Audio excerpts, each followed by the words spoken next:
ಸ್ತ್ರೀ ಪುಂಸಯೋರಿವ ಏಕತ್ವಾನ್ನ ಪಶ್ಯತಿ ಏಕತ್ವಾತ್ ನ ಪಶ್ಯತಿ.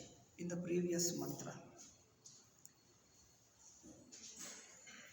he doesn't see the second thing because everything became one. What is the reason for not knowing anything in deep sleep? We just don't know anything. So we generally take deep sleep is a state of ignorance. Common man thinks that it is a state of ignorance, and the Prakriya Vedantins also, Pushanka writes, according to in keeping with common man's thinking, they too say it is a state of ignorance. So it goes with them. Therefore, common people say that no, Vyakhyanakaras are perfectly correct. And if you say that no, it is not ignorance, it's a knowledge. No, Anubhavanusara. See, Sachidananda Swamiji says it should be Anubhavanusara. The teaching should be according to experience. See, this Anubhava word also is ulta. It has become more confusing. When Swamiji told it should be understood according to Anubhava, now Vyakhyanakaras have started telling, yes, it is according to Anubhava only that there is ignorance. You want Anubhava? We'll show you Anubhava, there is only ignorance only. And we try to explain it to common people, common public, those who come to listen to Vedanta. They say that Vyakhyanakaras are right because it is all ignorance, isn't it? We also don't see anything. Therefore, ignorance alone is right. Therefore, Vyakhyanakaras are right because they are talking according to common man's experience. So it goes well with them. And you say it should be according to Anubhava. Yes, my Anubhava is also that there is nothing. I don't know anything. So Sachidananda Swamiji alone is off the track. Because he is talking against Anubhava. Though he claims continuously Anubhava, Anubhava, Anubhava 100 times. But he himself goes against Anubhava. This is how the Vyakhyanakaras are playing, and there are some people to believe also. Here, Bhashakara is putting the same question. Swayam Jyotishva. Atma, you say it is Swayam Jyoti, where you don't know anything there, not because there is ignorance. See, in the previous mantra, Prajnana Atmana Samparishvarta, just by in an embrace, you see neither outside nor inside. Why? You are aware of neither an outside thing nor inside thing. You are aware of neither yourself nor somebody. Whole thing is totally erased because there is a non-duality. Ekatvam asti. There is oneness. There is non-duality. That's why you don't know anything.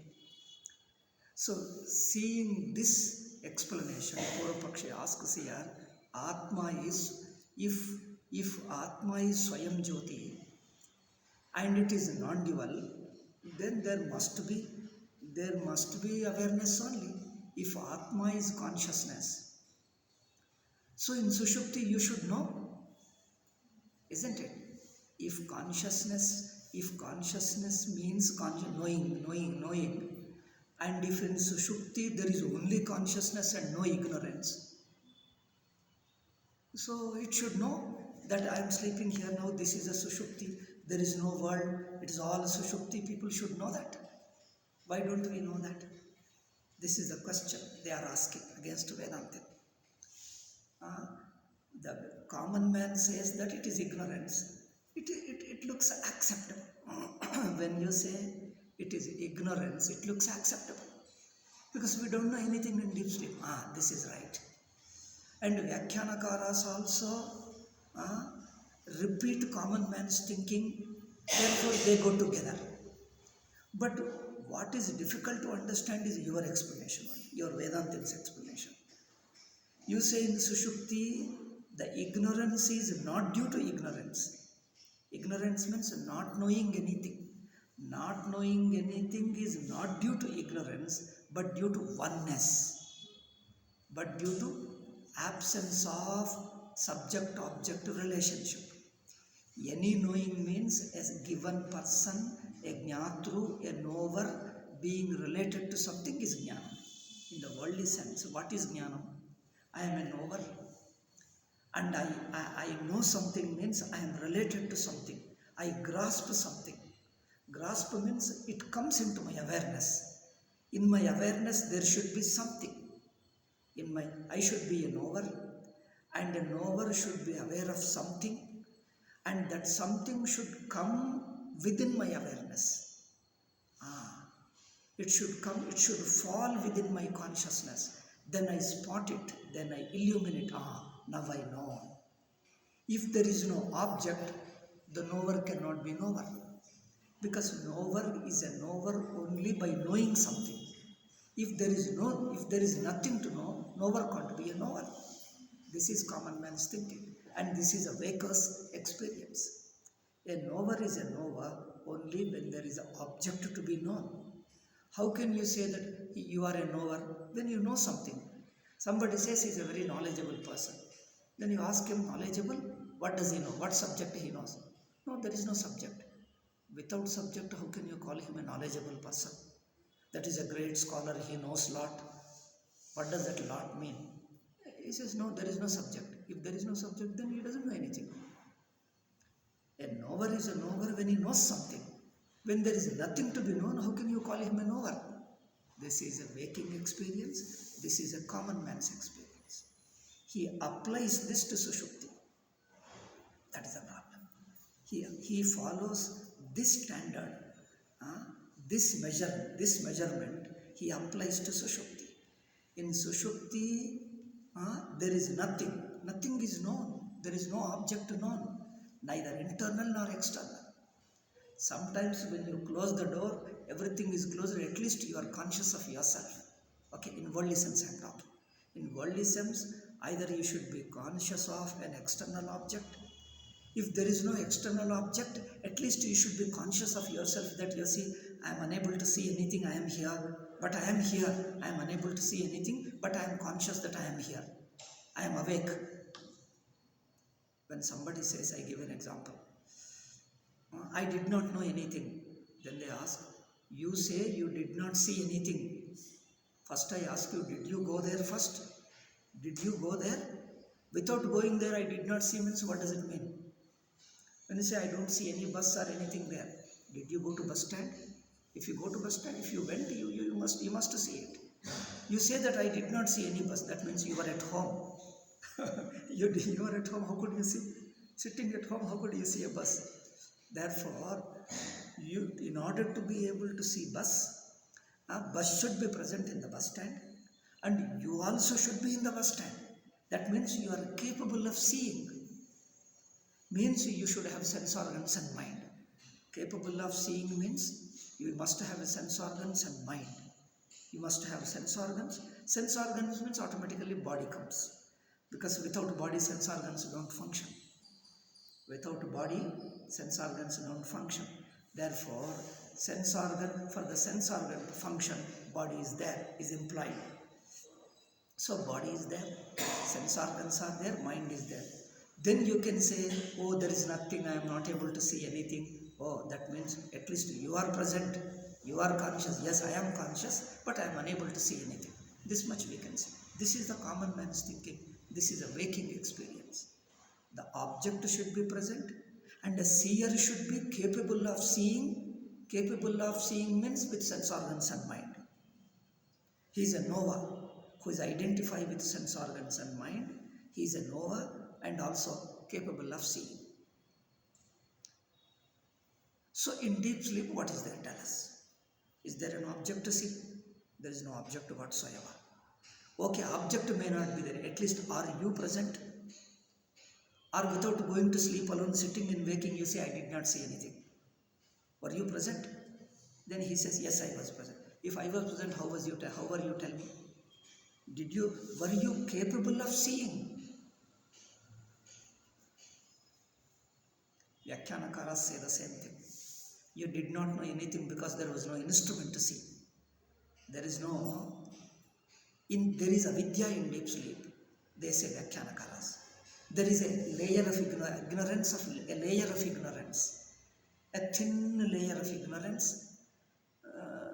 But if you ask, you means our Sachidananda Swamiji followers, we ask, if there were a layer of ignorance, you should be aware of it.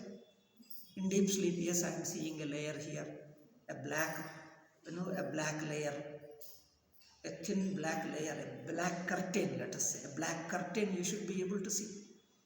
Because if there is a black curtain called Mula Vidya, you should be able to see. You know what is their reply? To be able to see, you have no mind there, therefore you could not see. But black curtain was there very much. See the argument. In Mula Vidya Nirasa, this is what's happened. In fact, I am discussing Mula Vidya Nirasa. At this point, I stopped. Because of my health. At this point, I am discussing. At this point alone, this is going on. If there is a black curtain called Mula Vidya, he says it is there in deep sleep. Then why don't I know? Because you have no sense organs. That's why I told you two things. To know something external, you should be capable of knowing. Capable means you should have sense organs and mind. If you have no sense organs and mind, but object is there, you cannot see.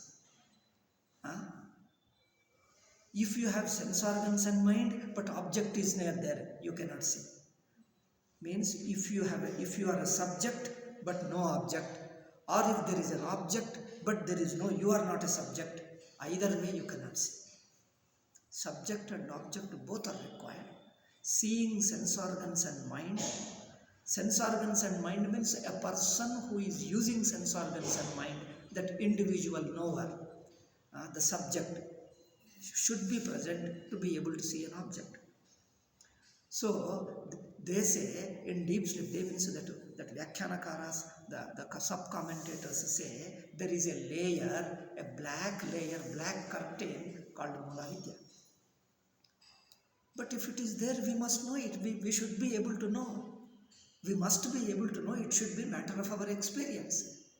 And he says, yes, it is there, but you are unable to know because you are not capable of knowing at that time. After coming into waking, you say that yes, I did not know. So that shows clearly. See, if you see a black curtain, how can you say I did not know? You should say that I saw the black curtain. I saw the black curtain. How can you say I did not know? If Mula Vidya is there after coming, this is our question. They say after waking up, you come to say that I did not know anything. So that proves that there, Ajnanam was there, but you didn't have a mind to see it. Therefore, you could not see it. After you got the mind, you could see it. There was a tiger in a forest. But you closed your eyes and you did not see there. After coming home, you opened your eyes and you can see the tiger now here. You understand the point? You went to forest, but you closed your eyes and you could. There was a tiger, but you could not see. But after coming home, you opened your eyes and you can see the tiger now. Can you see the tiger now? In deep sleep, there was no mind. Therefore, you could not see the presence of ignorance. After waking up, you recall, therefore, what does it mean? Once you take a wrong stand, keep on defending, they have messed up the human mind. They have messed up the human mind, these Vyakhyanakaras. Thoroughly confusion.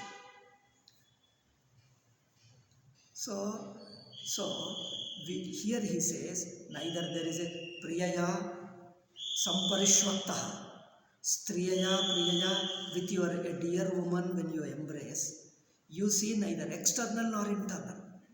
You are aware of neither an external person, nor you are aware of yourself as having mind also.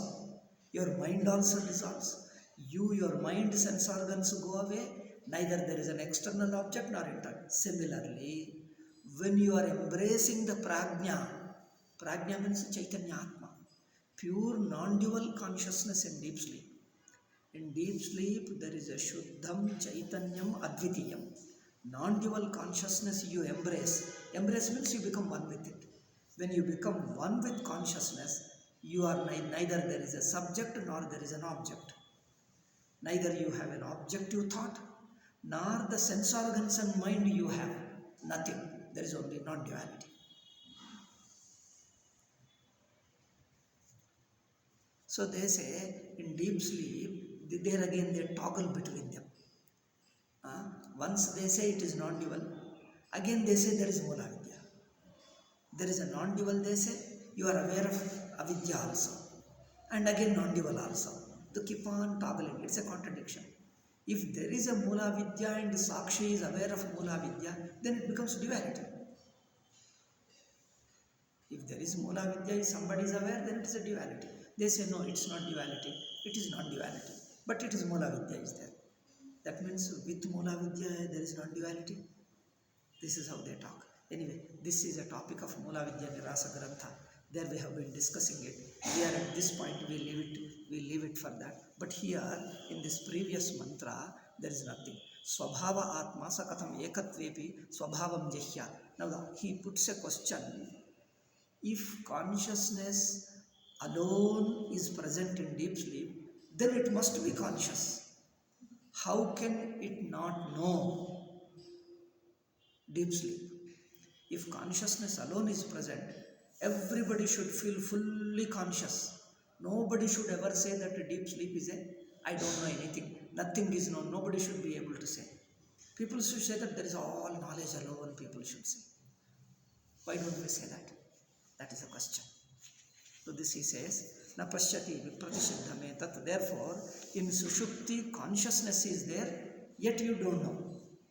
Consciousness is there, at the same time you don't know anything. How can this contradiction? Not knowing anything is ignorance, but being conscious is consciousness. Consciousness and not knowing anything. How can this contradiction be there in deep sleep at one point? In same place, one side ignorance, one side all consciousness. If there is consciousness, there can't be ignorance. Then if you are aware of ignorance, then you can't say there is pure consciousness, because you are knowing. Therefore, to this, the next mantra says, the 23rd mantra, today's mantra, na vipratishiddham, it is not contradiction.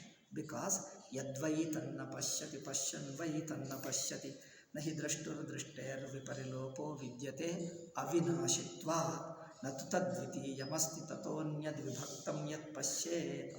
Entire mantra is beautiful. Every word is beautiful. Yadvai tanna pashyati. That Atman does not see anything there. This sentence means Atma does not see anything there. It means Pashyan vai na pashyati. This is the idea. Pashyan vai na pashyati. While seeing, he doesn't see.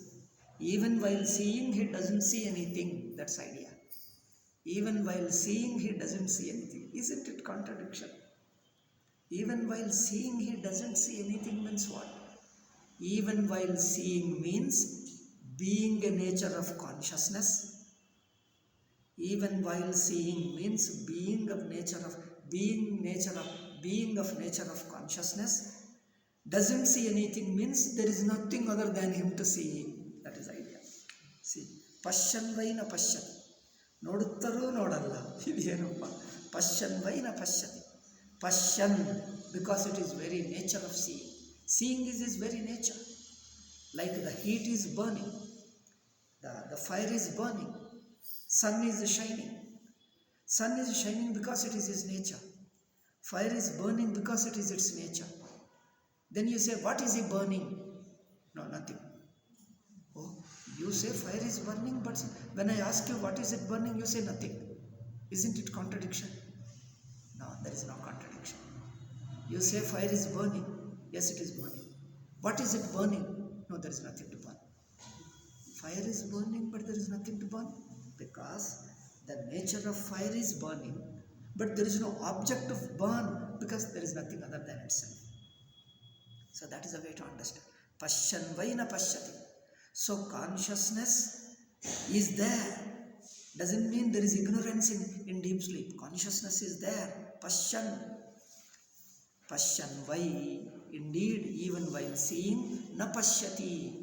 Na pashyati means being consciousness, how can he not see? Why should he be unable to see? If he is consciousness, he should be able to see. See, if he is consciousness, he should be able to see.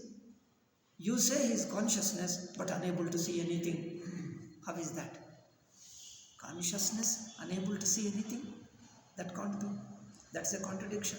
Consciousness means should be able to see something. That is a question. Here the point is, what he misunderstood is, to be consciousness, you don't need another object to know. You don't need another object to know. Generally in waking state, you are aware only when there is a thing to be known. When there is something to be known, you are aware of. If there is nothing, see, when there is nothing to see, when your eyes are open, whatever things are there, you see them. When nothing is there, what do you say? I have no eyes, do you say? Things are there, you see, wall is there, fan is here, chair is here, carpet is here, you people are here, your table, book and everything. If everything is removed and made empty, there is only a blank space, infinite space, nothing to be seen. Then what do you say? Nothing is to be seen, therefore I have no eyes. Can you say that? To say that nothing to be seen, I am not able to see anything, itself shows that you have eyes. You only say that there is no object to see. You only mean that there is no. Having eyes, I am seeing, but I have nothing to see. That is the idea. I am seeing, but there is nothing to see. That's the idea. But Purvapakshi thinks that seeing always requires object of seeing. Seeing always requires object of seeing. Without object, no seeing is possible. That's why we think waking alone there is consciousness. We think there is consciousness only in waking, or there is consciousness in dream. I have understood. You don't teach me there is consciousness in waking. It is there, we know it. Consciousness is there in waking. Consciousness is there in dream, we know it. But regarding the deep sleep, don't say there is consciousness. What does common man say? In deep sleep there is no consciousness. How? If there is consciousness in waking, what happens to this consciousness when you go to deep sleep? You become suddenly unconscious. What happens to this? If consciousness is your nature, in dream consciousness is Swayam Prakasha. Consciousness is self-illumination. If your nature is self-illumination, in waking state you needed external objects to see. Okay, in dream without the external object you are conscious. That means your nature is consciousness. If your nature is consciousness, then you can't lose it. You must be conscious all the time, because that is its nature. You have no choice, you can't change it. You may have choice elsewhere, but in this respect you have no choice. In being conscious, you have no choice.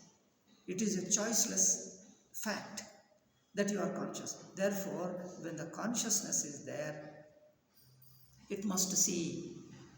To see an object is required. This is what Purvapakshi says. The objector says that there must be some object. Even if object is not there, I should know that I am conscious. See. Object is present, you are conscious of. If object is not there, also I should. Even if there is no object, I am conscious, thought must be there. This is what the opponent or a student is asking. Okay, even if object is not there, I am conscious, I must be present. This again is a misunderstanding, because in waking state, as I told, I just repeat, to be able to know two things are required. Object of consciousness is required, and subject of consciousness. Subject of consciousness means instrument of consciousness. Subject means instrument of, that's a mind and sense organs. Mind and sense organs are conscious instruments. So you need an external object to know. Even if there is no external object, at least I should have the mind and sense organs instruments. Then I can say there is no object at all, but I am conscious. Why am I not conscious at least of myself? External objects are not there. Okay. But why am I not conscious of myself at least? Myself means my mind and sense organs. Here he says, mind and sense organs cannot exist alone without a relationship of external object. Mind cannot live alone without an external object. Okay? With object, seeing the object alone, thought is a thought only when it has got something to think of. Thought is a thought only when you have nothing to think of. Have a thought. Let me see. You have nothing to think of and have a thought. Entertain such a thought. The thought has no object of thinking. Impossible. That means there is no thought. Only when there is an object of thinking, you have a thought. Thought is a thought only when it is an object, may be imaginary thought, real thought, it may be real perception or imagination. Whatever it is, but some object is required. Some object is required. Without an object, you can't have a thought. In fact, thought means having an object. That's what thinking means. The very thinking means you have an object to think. That object may be real object or imaginary object. But something you are thinking of. Think means something. I think of something. No, there is no such thing. There is no thing to think of. There is no something to think of, yet I have a thought. That's impossible. That's impossible. Nobody can have. Purvapakshi thinks that. Purvapakshi's objection is, okay, let there be no object to think. Why not thought has? Why not thought be present? Thought must be present. Why can't thought be there? Therefore, in Sushupti, if I am consciousness, if there is no object, okay, but I should be conscious of myself.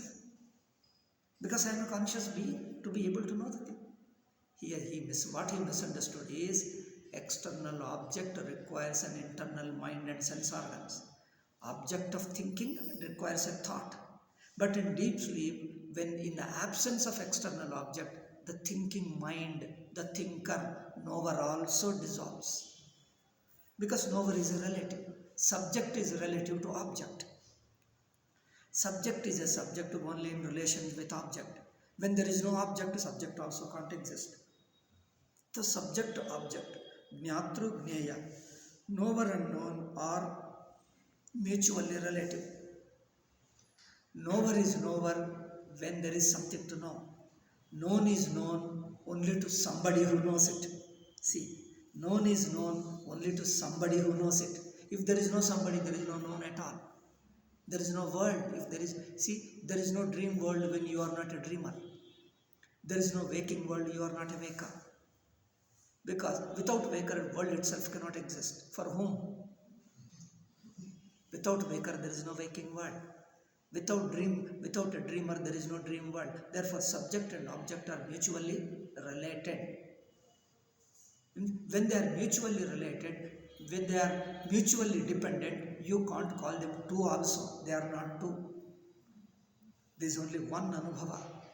First, don't think that they are two independently coming together and joining. Not that. Object is there, subject is there, they come and join.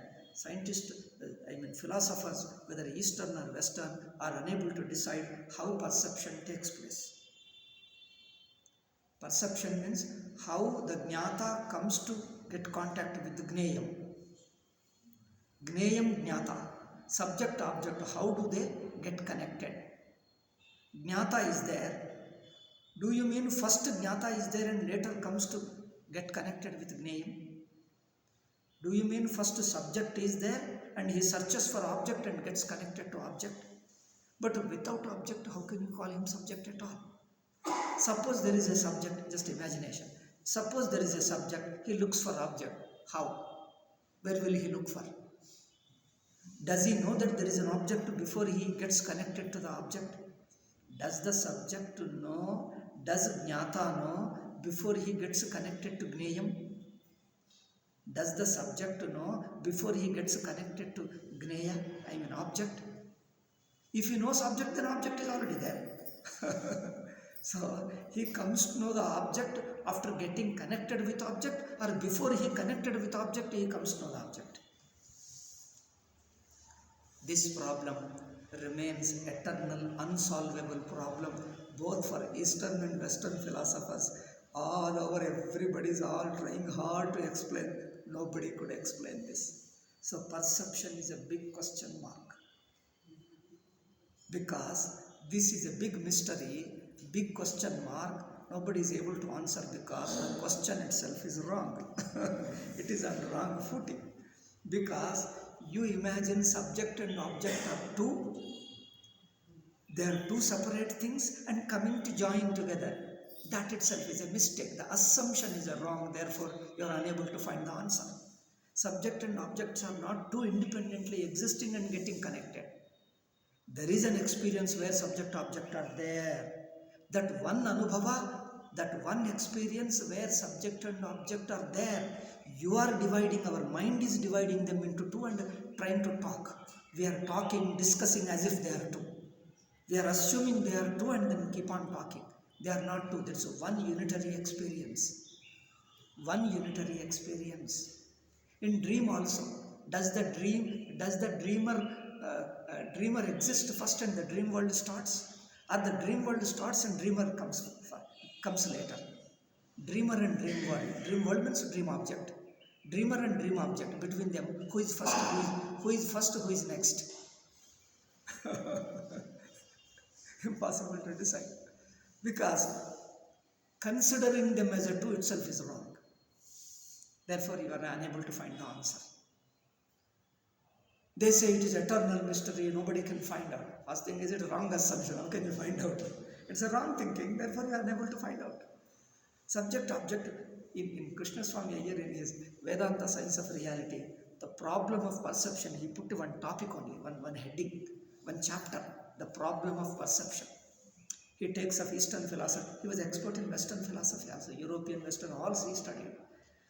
So Western, Eastern, all philosophers, their views, then Eastern different schools, Indian schools, all of them he explained. Ultimately he says, it is just like a dream. Subject, object, they are not two, so you cannot say who is first, who is next. So the only solution is they are not two. If you understand they are not two, that is a solution. There is one chapter, it's worth reading. If those who are interested can read. So here Purvapakshi says that in Sushupti, if object is not there, okay, but at least subject should be there. That's wrong. Or they say object is there, but you are unable to see because you are not subject. You have no subject means you have no mind and you have no mind. There is no mind, but there is Mula Vidya. Object is there, but there is no subject.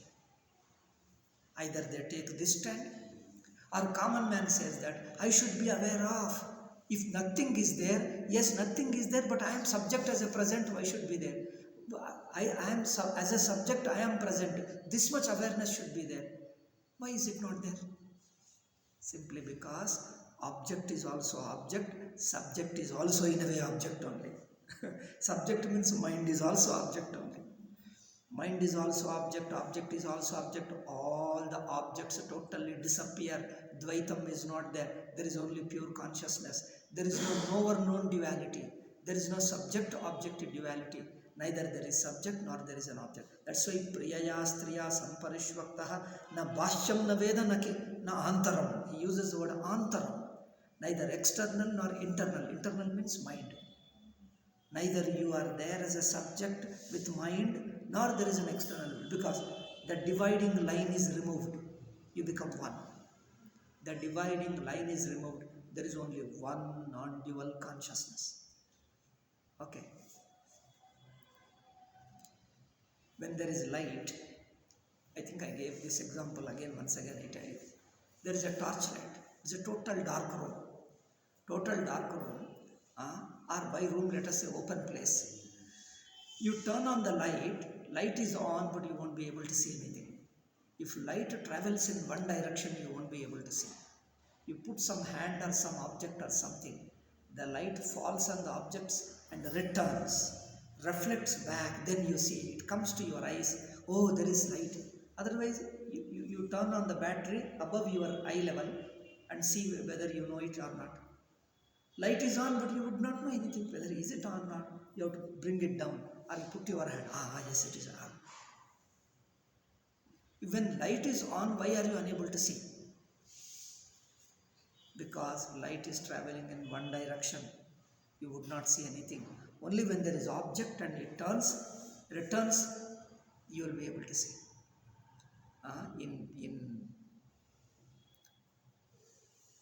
Even in the sky also. If a person goes to moon by some spaceship, I asked somebody, some scientist, he says, there is all darkness, he told. I asked, how can there be darkness? Is there no sun? He says, yes, sun is glowing, sun is illuminating. If sun is present, then what about earth? Earth will be seen. Earth will be seen as shining in the light of sun. Moon also will be seen in the light of sun. There is earth, there is moon, both are shining in the light of sun. But in between sun and earth, what is there in between? He says it is all darkness. I say, when sun is shining, how can it be darkness? Sun is shining, but it is traveling in one direction. If there is earth intervening, it falls on the earth and light comes back, then you will see. If suppose there is no earth, there is no moon, only sun. Sun travels in one direction.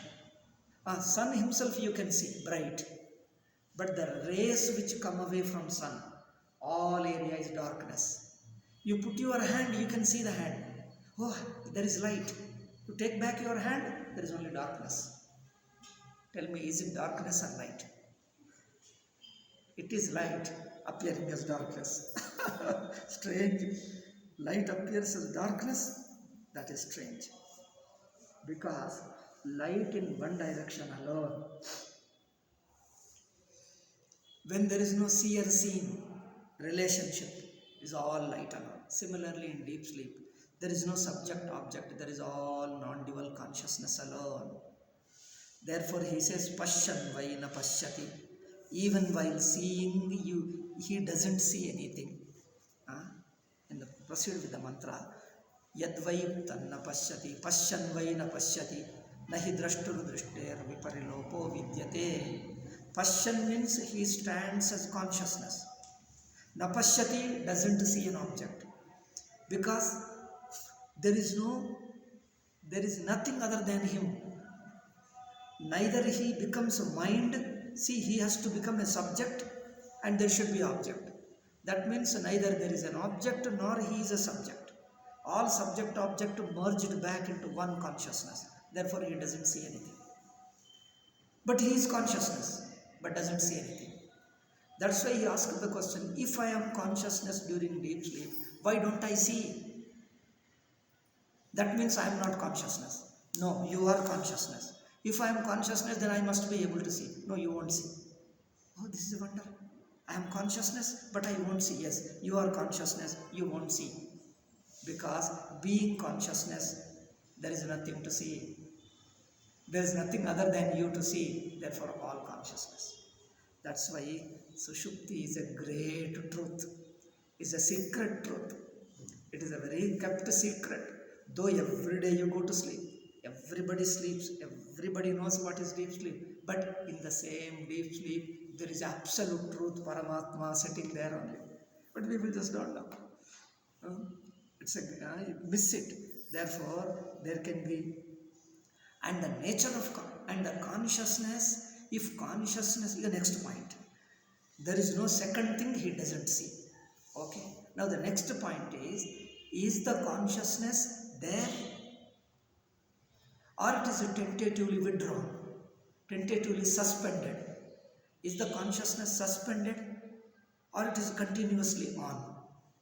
That question again discusses. Nahi drashtur drishter viparilopo vidyate. The nature of drishti. Drishti means seeing is the nature of seer. Seer is sakshi. Seeing is witnessing. So seeing is the nature of sakshi. Consciousness is nature of atma. Atma means consciousness. Consciousness is nature of consciousness. So just avoid that repetition. I am calling atma. It means both means same alone. Consciousness is the very nature of atma. It is not a function. If it is a function, sometimes you open your eyes, sometimes you close your eyes. Sometimes you switch on, sometimes you switch off. It is not an action on his part. It is not an act. Seeing is not an act. Like burning, we say fire is burning. But is burning an act on the part of fire? Or is it its nature? If it is an act, sometimes it burns, sometimes it doesn't burn. Because it has got a choice. Because nobody can continuously act. You act and stop for a while and again act. That means you have a choice. Act means there is a choice. You do an act, you do an action, you perform an act. Performing an act means you do sankalpa, that is called choice. Choice means you choose to act and later you stop and choose to act. Act means choice. If there is no choice, then it is nature. It's not an action. Action is you choose. Nature is choiceless. Choiceless is nature. Action is there is a choice. Very choice is kartrutva. So, is heat the nature of fire or a function of fire, action of fire? It is not an action of fire, it is a nature of fire. Therefore, there is no choosing. It doesn't choose. When there is fire, it is hot. It can't be cold. There can't be cold fire. Do you ever see cold fire? You can't see. Because as long as it is fire, it is only hot.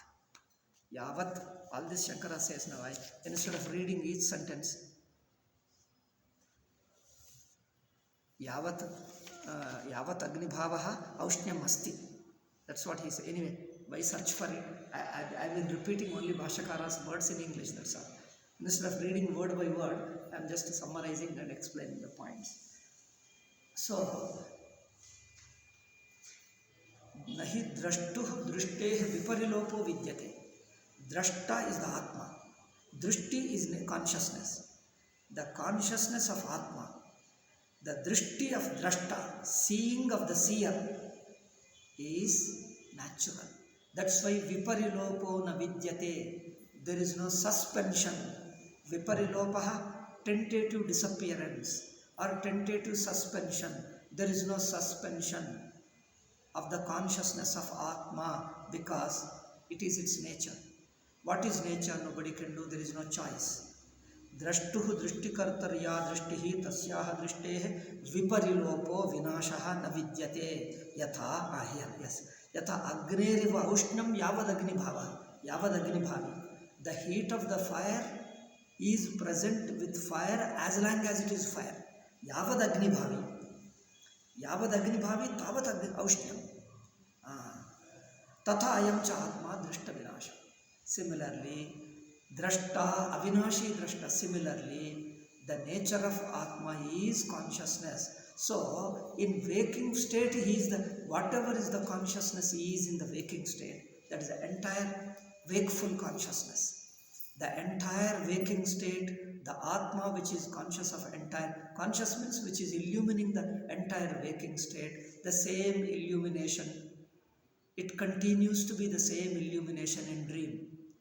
It continues to be the same illumination in deep sleep.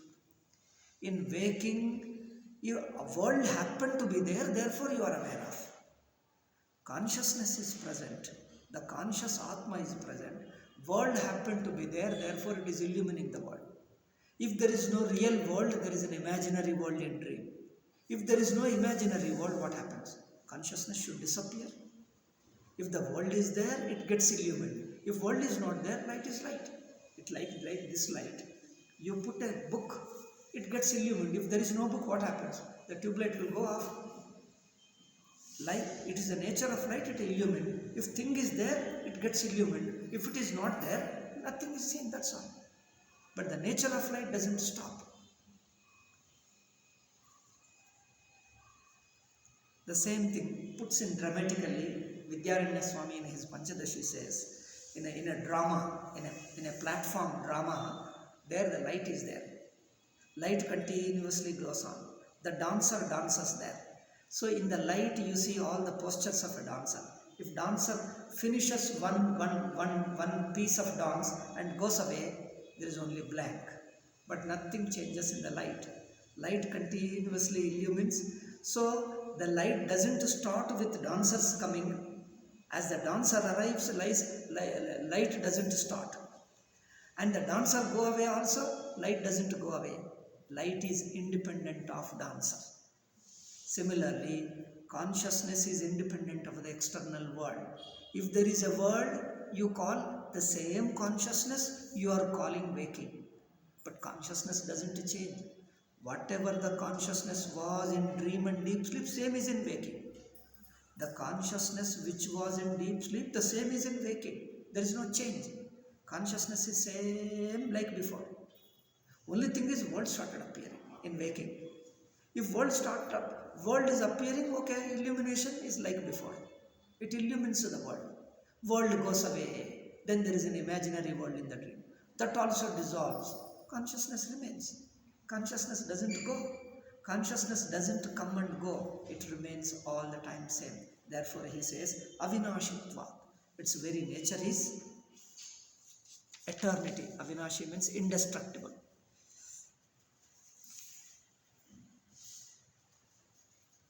Ashta, the same thing. What I have told is he has been explaining. Gaunam tarhino. This gauna he says. No, it is not gauna. It is natural to him. It is not secondary. That also unnecessary technical point. Aviparilopaśrute dvitiyam natu tadvitiyam asti. Next point. Drashtuh drushteha viparilopo na vidyate. The nature of consciousness doesn't get suspended,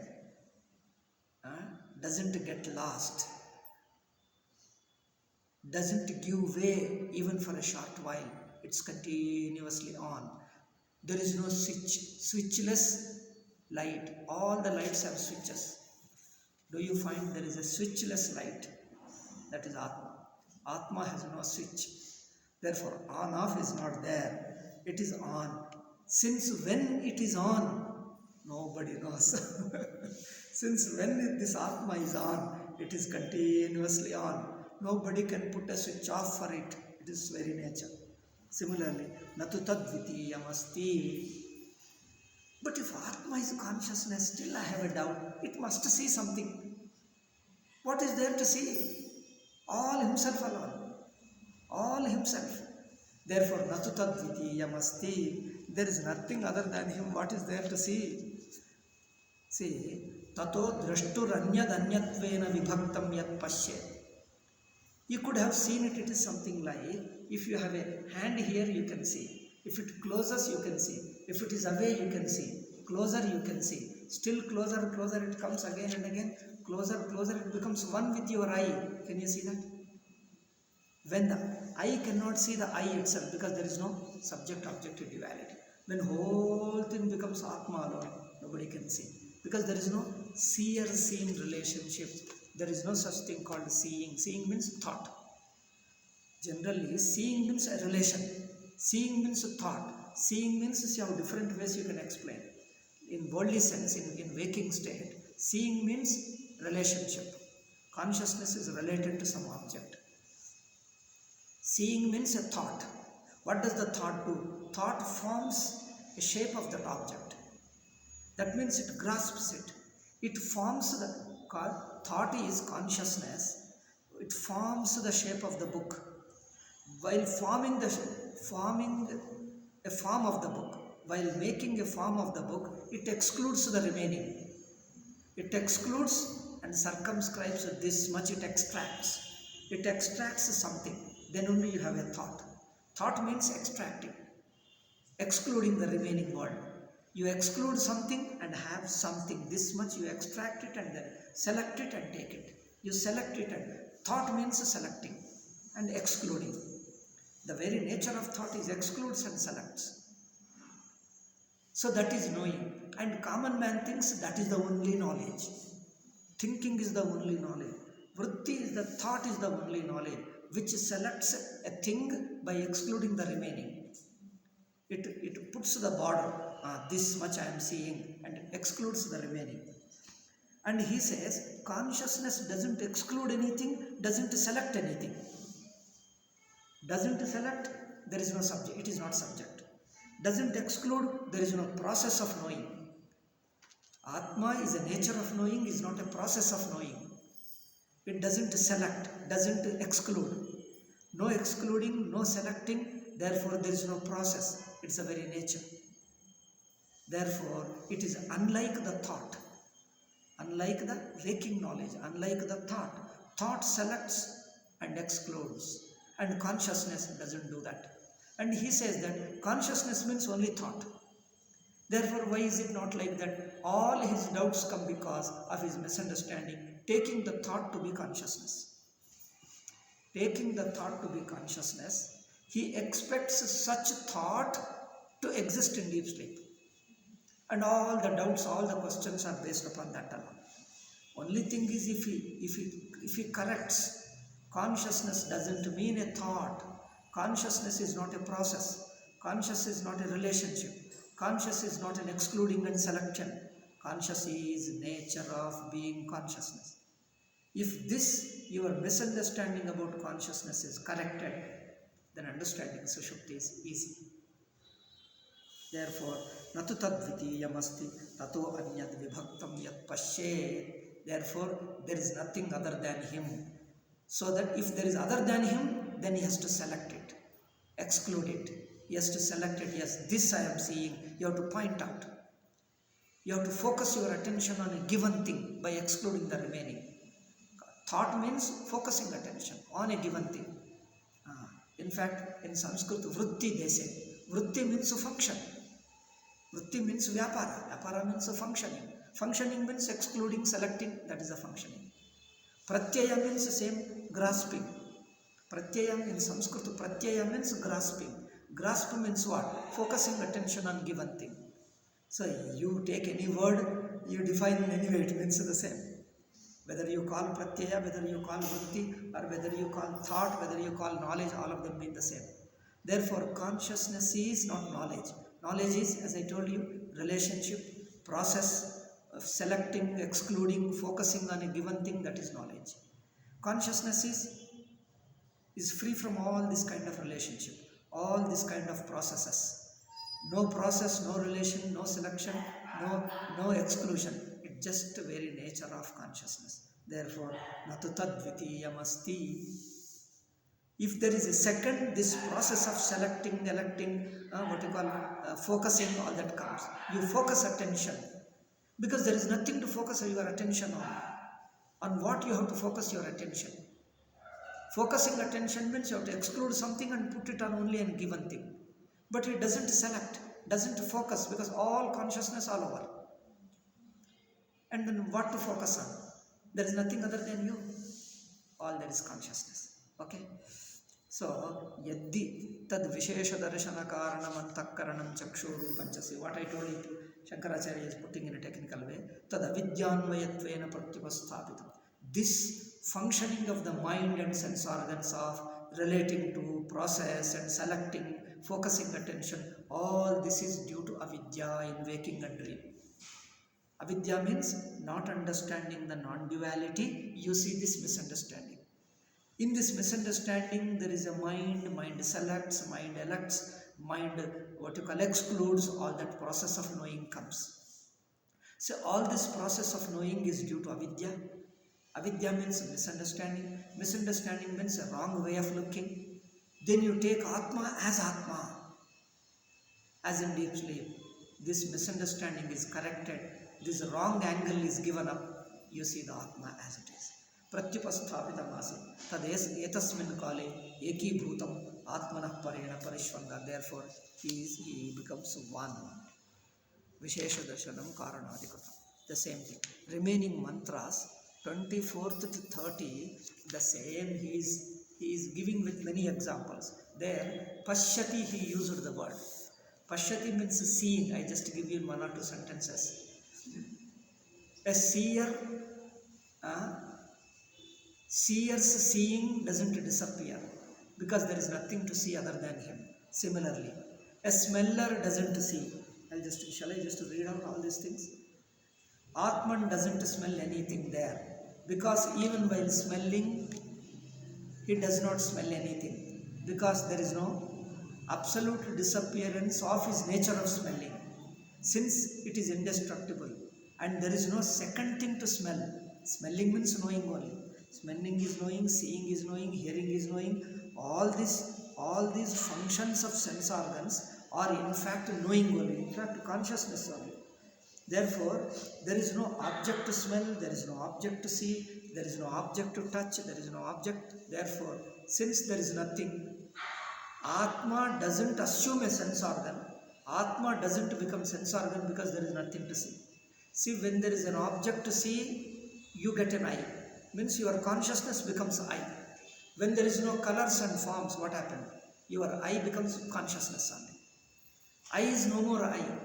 Eye is an eye only when it is facing and seeing a color. If color is not there, eye becomes consciousness only. Similarly, all sense organs are nothing but extracted, taken out of consciousness. It is something like taking a ray of light. Taking a ray of light, a beam of light. A certain beam of light taken, beam of light is selected from the common light, from the basic source of light. So a certain beam of light is called eye, certain beam of light is called ear, certain beam of light is called tongue and taste and smell and touch. These are all 5 beams of light from the same source of light. So these beam of lights are separated with reference to object. When there is no object, the beam of light is not separated from the rest. See, if this light is falling on this pen, the light is illumining the pen when we say. It is only some part of light is falling on the pen, not the entire light, because most of the light is going away from pen, outside the pen. So only a small part of light is falling on the pen. That alone is enough for the pen to be known. Only that much of light is enough to illumine the light. Now say, there is a certain portion of light fallen on the pen and is illumining. So this a certain portion of light and remaining light, how do you distinguish? Because pen is there. A certain portion of light fallen on the pen is that light which is illumining the pen, and the remaining light is not illumining the pen, it is set aside. But this distinction, this separation of that light illumining the pen and the remaining light, how do you distinguish? Only with the help of the light. So you take the pen, from the side of the pen you come and you say, oh, this much of light is illumining the pen and remaining light is going sideways. You come to the source of the light where the pen is, you leave out the pen. Leave out the pen and come to the light. You cannot distinguish the portion of light that is illumining the pen and the remaining light. This division cannot be there. You can't see the division. In fact, from the standpoint of light, all light is one. From the standpoint of light, from my light, some portion is illumining the book and the remaining portion is illuminating something else. So, from the standpoint of light, there is no division. There is no division. So, some light on book, some light on cloth, some light on wall. So, the same light falls on different objects, some portion on each object. So, this light is divided into many objects. This division of light into many objects is seen from the standpoint of objects only. From the standpoint of objects, you can see the division in the light. But come to the light side of the light, all light is same. All light is same. Similarly, you divide into, consciousness is divided into 5 sense organs with reference to objects. But you leave out the objects. In the consciousness, there is no difference between consciousness and eye, consciousness and ear, consciousness and touch, consciousness and sense organs. There is no difference. All are same consciousness. They are divided into 5 with reference to external objects. Okay. Therefore, all these 5 mantras, he says, each sense organ is taking up for 1 month. 1 mantra of each sense organ. Tadvainanna shrunoti, vadati, shrunoti, and like this. Then mind, then touch, and each sense organ, I think 5 to 7 mantras of each sense organ. But the idea we have already explained. So we will proceed to the next mantra, last mantra.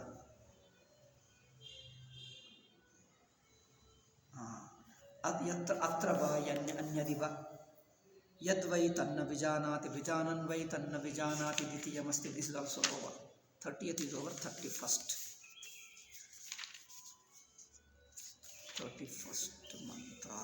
This ಜಾಗ್ರತ್ ಸ್ವಪ್ನಯೋರಿವ ಯದ್ ವಿಜಾನೀಯಾತ್ ತದ್ವಿತೀಯಂ ಪ್ರವಿಭಕ್ತಮನ್ಯತ್ವೇನ ನಾಸ್ತಿ ಇತ್ಯುಕ್ತಂ ಅತಃ ಸುಷುಪ್ತೇನ ವಿಜಾನಾತಿ ಇತಿ ನಿಸ್ಯಾಮೇವ ಸ್ವಭಾವಃ ಕಿನ್ನಿಮಿತ್ತಮಸ್ಯ ವಿಶೇಷ ವಿಜ್ಞಾನೇ ಸ್ವಭಾವ ಪರಿತ್ಯಾಗೇನ.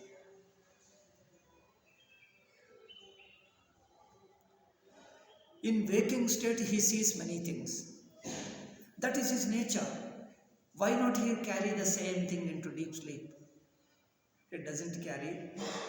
He doesn't carry because that is not his nature. If it is nature, without telling himself will carry. So he doesn't see anything other than himself, nor he assumes a sense organ. Neither he himself assumes as a mind and sense organ, nor he sees the external one, because these external objects and himself assuming into mind and sense organs, both of them are not his real nature. Why they are not his real nature?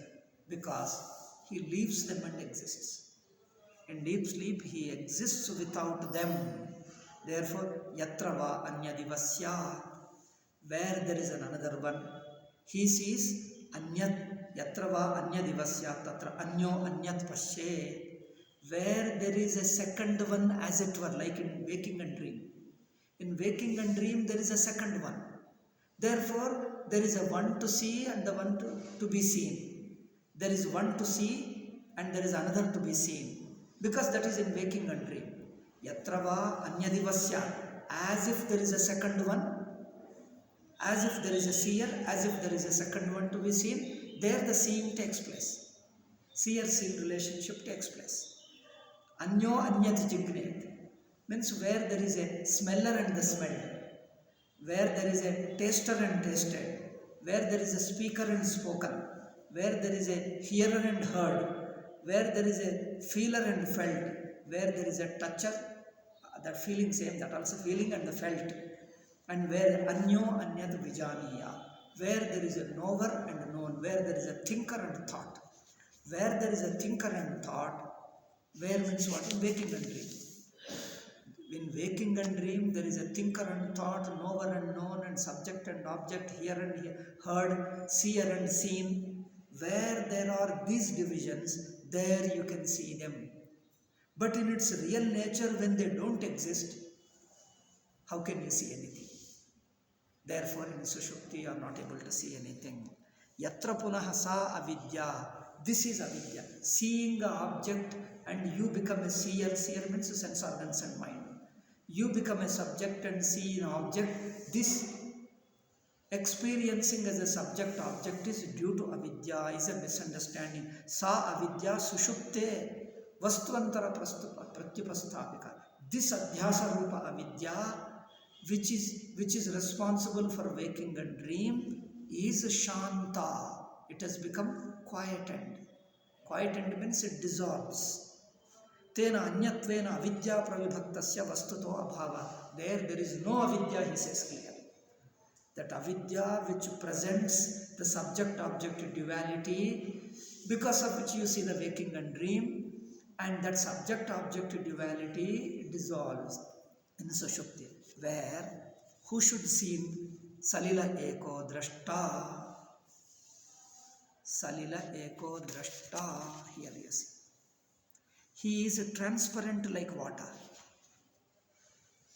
transparent like mirror. Mirror or water are transparent like water. One the witness without second. It is only he is pure like water, he is pure like mirror. Means he doesn't have a subject object forms and relations like that. No form, no relation, no subject, no object. Subject is also one thought. Means it is something. Thought means if you can think of something, that is a thought. If you cannot think as a something, then thought cannot imagine that. Thought always imagines as something, either a subject or an object. If it is not a given thing, thought disappears, thought dissolves. Similarly, it is like water. In a transparent mirror or water, what can you think of? You think a transparent thing. You can think of a color, you can think of a shape. You think of a shape or a space, you can say. Space, water and mirror. Think of the water, the shapes of mirror. Don't think of a frame. Mirror means don't think of a frame of the mirror, the content of the mirror. What is the content of the mirror? Transparency. Think of your transparent. Think of water, not the wave, not the shore. Water doesn't mean shore, water doesn't mean wave, water doesn't mean depth. Water means the transparency. Space means transparency. All three are transparent. Bhagavata, first shloka, talks of these three. Space, water and mirror, like that. So these three are transparent. How can you think of? Transparent has no shape, no form. Similarly, Salila Eko Drashta. He is Drashta like Salila. He is transparent like mirror. The Sakshi, the Chaitanya Atma is like mirror, is like water, is like space. Salila Eko, he is all alone. Advaitaha Bhavati. Esha Brahmalokaha. This is the Brahma Swarupa. Brahma Loka means Brahma Swarupa. This is Brahma Loka. Samrat iti Haina Manushasasa Yajnavalkyaha. Yajnavalkya is coming to the end of the teaching. Now he says, Yajnavalkya, O king, O emperor, this is the truth. This is Brahmaloka. Yeshasya Paramagatihi. This is the final gati. And there is no further going. Jiva going further is not there. When Jiva himself dissolves into Brahman, that is last. Because thereafter Jiva going up and down, there is no neither up nor down. It is a Paramagati, is a final goal. This is the supreme goal of the Purusha. And this is the Parama Sampat. Wealth means this is the highest wealth. You can't acquire any more wealth than this. Because when everything is you, and what more is wealth? Everything is you. All wealth is you. Eshosya Paramolokaha. This is the highest enjoy. This is the highest enjoyment. Eshosya Parama Anandaha. This is the highest bliss. Etasya Ivanandasya Annani Madani Jivanti. This Ananda topic, we will keep it for tomorrow. So this and the next mantra, last one mantra, discusses about this Ananda nature. How that absolute Ananda. What is absolute Ananda? How do you comprehend it? So there is a prakriya, there is a method of teaching that. So that we shall see. This last one line of this 32 and remaining 33 mantra. 32 is a little longer mantra, but all the mantra means only that Ananda Swarupa. With this, with 33, this Avasthatraya Viveka in this 4-3, Jyotir Brahmana, 4th chapter, 3rd Brahmana, with 33, Avasthatraya Viveka is over. From 34th mantra onward, some Jiva traveling to other world and how he leaves the body, different topic that is. So in Avasthatraya Viveka ends with the 33rd mantra, that one mantra remains, we will complete it tomorrow. Okay? Om Shanti Shanti Shanti.